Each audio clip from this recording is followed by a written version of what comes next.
out of the mind of God. And I don't pretend to understand God. I don't pretend to have an explanation or a definition of God. It's just the word I use. Pick another word, I don't care. But out of that divine intelligence that had a desire, a simple desire to be an expression, created everything that ever was, ever will be, or ever is in this moment. It's already there because that divine intelligence had that desire to experience. Created the universe and said, here it is. And out of that created each and every one of you from that same place of nothingness, out of that desire to have an experience, and said, I'm going to show up as Michael. I'm going to show up as Tatiana. I'm going to show up as each and every one of you in some magnificent way, and I've already created all of the good, planted it within you, and said, go forth and enjoy. Go forth and produce, manifest, demonstrate this wonderful good. And what do? We start to clutch onto something like we're afraid that we're going to lose it. We start holding on tightly because we think there's not enough. And we start conforming and crunching ourselves because we think that if somebody else were to have it, then I won't have mine. And we get caught up in this idea of lack and limitation and sadness and depression and horror and fright and whatever else that's going on, and we're going to lock out the other team, or we're going to throw away some contract because there's not enough, and we get caught up in the greed, and we get caught up into the fear, and we get caught up into all of that stuff that is in the physical world because we're only paying attention to the five senses that we have that we're aware of. And we think that everything out there is the reality of the world and the universe, and we have forgotten. And we have to remember that everything out there is only a representation, a projection, a demonstration, manifestation of the thought that I have from within. And my thought comes from my desires. What do you desire? What do you desire? And don't ever stop having a desire.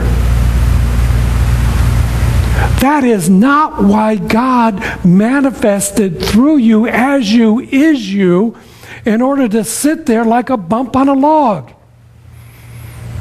Because God created that too.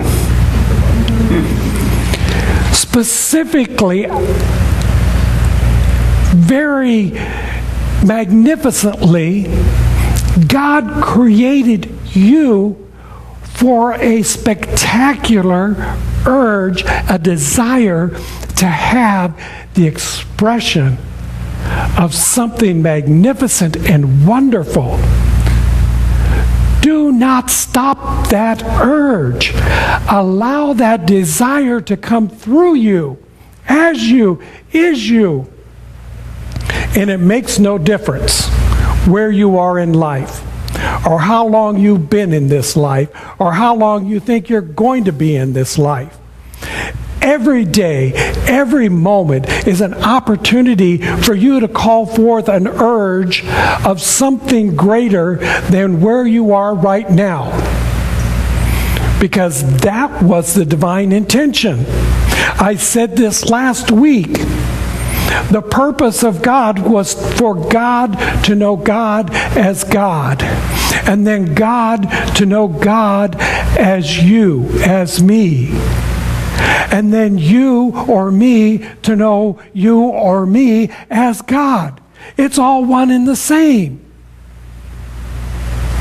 It's all moving, creating, desiring each and every moment to have this experience. What are you desiring? Oh, I don't know. I really have been done with all of my desire. I just want to kind of like relax for the rest of my life. Go out however Spirit decides it wants to take me out. I have no more desire. There's nothing left. So that's your choice. That's what you are reaching out to in order to bring into your experience.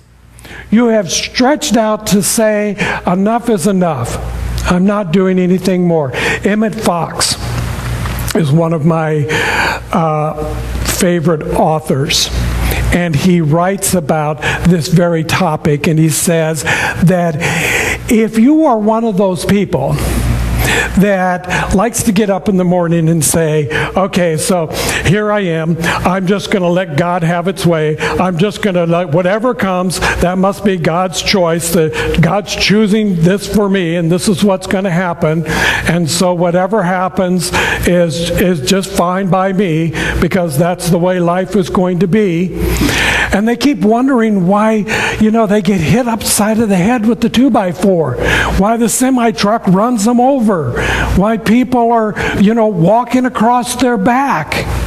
Because they have basically said, my desire is to be nothing more than the floor mat for everybody else to walk upon.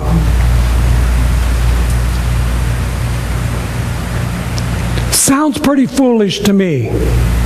I think that if I have been created in the likeness and the image of the divine intelligence that has the power and the presence to create and manifest and demonstrate the most wonderful things in the world, then that's what I ought to be doing. I ought to be having the time of my life in each and every moment.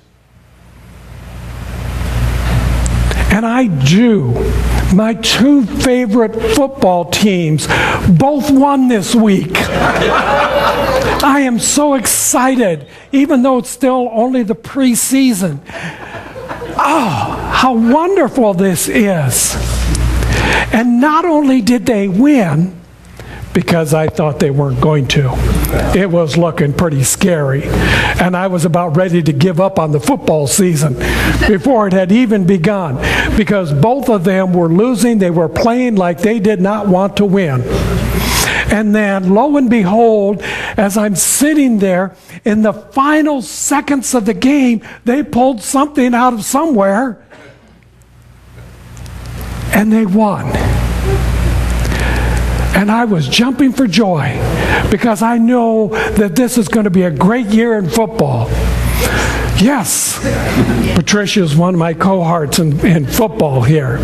The rest of you are probably going to be bored by the time the Super Bowl comes around. But that's okay. That's my experience. That's my joy. That's a place that I go to bring forth that urge that I want to see something stretching out. And if you know anything about athletics, you know that athletes must always stretch before they enter into their game, their activity. They have to stretch out. They have to, become flexible in order so that their body will move in the way that it needs to move, and they can perform in the way that they need to perform, so that they can earn the millions that they're earning, and more power to them. Everybody should be earning millions. Absolutely. Amen. Amen. If Warren Buffett can put $5 billion into B of A,